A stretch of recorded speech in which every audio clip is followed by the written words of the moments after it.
আমার এই ভিডিওটা যদি ভালো লাগে অবশ্যই একটু দেখে যাবেন।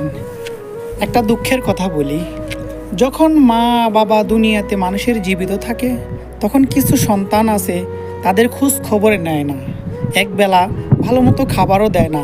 ছেলে সন্তানের ফিউচার তৈরি করার জন্য শহরে থাকে, মা বাবা কি খেলো না কি খেলো না খবরও নিল না।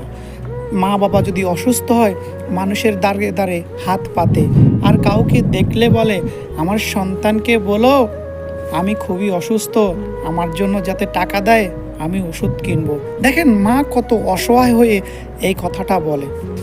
কিন্তু একটা জিনিস দেখেন, যখন হে মা বাবা দুনিয়ায় ছেড়ে অন্ধকার খবরে চলে যায় তখন এলাকাতে আসে, আইসে পুরো এলাকার মানুষকে দাওয়াত দেয়।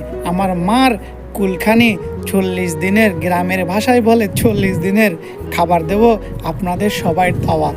এখন আপনাদের কাছে আমার প্রশ্ন, মা বাবাকে দুনিয়াতে জীবিত থাকতে খাওয়ানো উচিত, না মা বাবা মৃত্যুর পরে ওই পরকালে চলে গেলে এলাকার মানুষকে খাওয়ানো উচিত?